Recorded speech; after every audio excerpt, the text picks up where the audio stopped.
Pupuk MPK Patani ini mengandung beberapa unsur hara mikro dalam bentuk nitrat sebanyak 7%.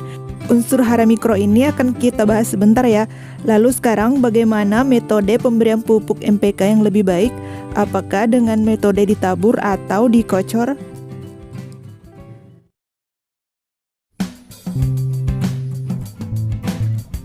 Assalamualaikum sahabat sepernilangan dimanapun Anda berada, dan masih bersama kami di sini di channel Papadas Family. Nah, sekarang kita akan membahas cara pemberian pupuk MPK pada tanaman. Apakah lebih baik dengan menggunakan metode dikocor atau menggunakan metode yang ditabur? Setiap tanaman tentu saja membutuhkan nutrisi agar dapat tumbuh dengan subur dan baik. Tanaman bisa memperoleh nutrisi organik yang tersedia di dalam tanah, serta dapat juga kita beri nutrisi tambahan untuk memacu pertumbuhan yang lebih maksimal. Pemberian pupuk ini tergantung dari kebutuhan masing-masing tanaman. Untuk tanaman nilam, dia hanya memiliki satu fase pertumbuhan, yaitu fase vegetatif. Jadi selama hidupnya, dia hanya akan memproduksi daun. Jadi bagaimana cara pemberian pupuk MPK yang tepat untuk tanaman nilam? Tanaman nilam kami ini sekarang sudah berumur sekitar 4 bulan. Pemupukan yang pertama itu sekitar 2 bulan yang lalu dengan menggunakan pupuk organik cair. Nah sekarang karena menurut kami pertumbuhannya belum maksimal, jadi kami memutuskan untuk memberinya pupuk susulan dengan MPK. Jenis pupuk MPK ini ada banyak, tapi kami memilih untuk menggunakan yang dari Patani ini. Pupuk MPK Patani ini mengandung beberapa unsur hara mikro dalam bentuk nitrat sebanyak 7%. Unsur hara mikro ini akan kita bahas sebentar ya. Lalu sekarang bagaimana metode pemberian pupuk MPK yang lebih baik? Apakah dengan metode ditabur atau dikocor? Menurut pengalaman kami, pemberian pupuk MPK lebih baik menggunakan metode kocor. Walaupun saat ini masih dalam keadaan musim hujan, tetap saja pemberian pupuk dengan cara dikocor itu lebih baik karena ada beberapa alasan. Yang pertama, penggunaan pupuk menjadi lebih hemat.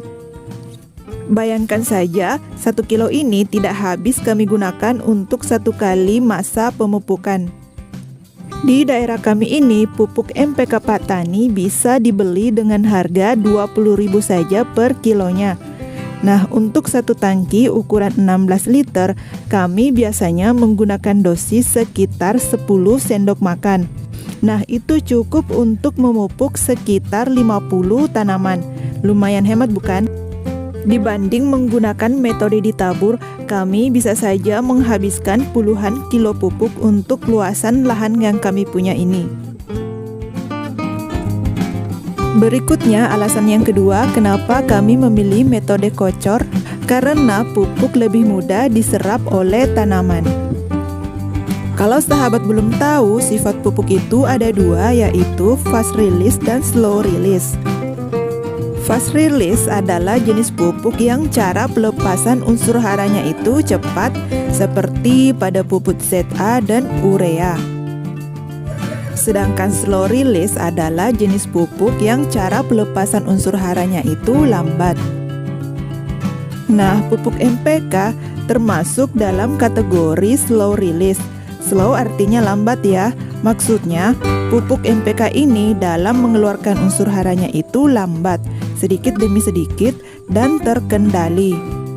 Pupuk MPK ini jika diaplikasikan dalam bentuk padat, misalnya ditabur pada tanaman, maka dia mampu menyediakan unsur hara dalam waktu yang lama. Pupuk MPK biasanya bentuknya padat dan keras. Di bagian luarnya itu terdapat lapisan polimer yang melindungi unsur hara pupuk agar tidak mudah larut dengan air dan tidak mudah menguap saat panas. Makanya pupuk jenis MPK ini banyak digunakan sebagai pupuk dasar. Nah, bagaimana seandainya pupuk MPK ingin kita jadikan pupuk susulan? Ya, itu tadi caranya. Pupuk dilarutkan dulu dengan air, lalu dikocorkan di sekitar akar tanaman.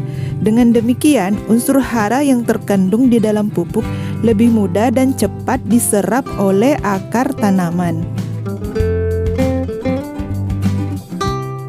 Kemudian, alasan ketiga kenapa metode kocor ini lebih baik, karena memungkinkan pupuk dapat diserap oleh tanaman secara maksimal.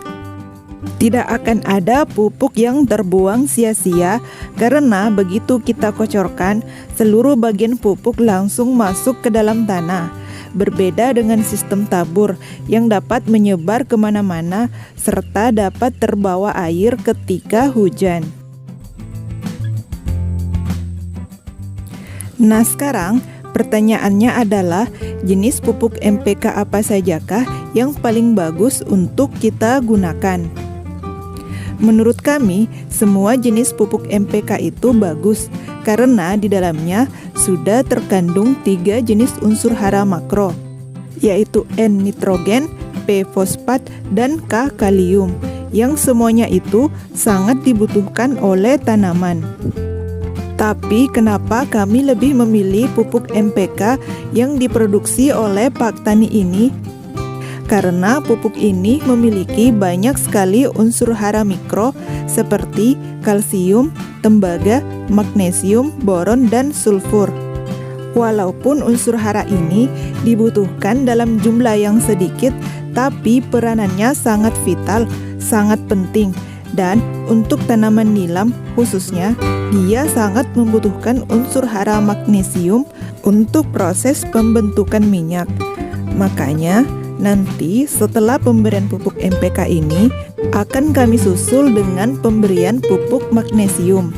Tapi ini nanti akan kita buatkan videonya tersendiri. Jadi pantau terus channel kami ya. Nah, tadi kan kita sudah membahas kelebihan pemberian pupuk dengan metode kocor. Sekarang kita akan membahas kekurangannya. Nah, tadi kami sampaikan bahwa pemberian pupuk dengan metode kocor ini kita menggunakan pupuk dengan jumlah yang sedikit. Jadi, ketersediaan unsur haranya juga terbatas. Otomatis, frekuensi pemberian pupuk menjadi lebih sering. Kita jadinya harus menyediakan lebih banyak waktu dan tenaga. Tapi ini kembali lagi tergantung dari jenis dan kebutuhan nutrisi dari masing-masing tanaman. Karena salah satu faktor yang mempengaruhi berhasilnya proses budidaya tanaman adalah pemberian pupuk yang sesuai dosis.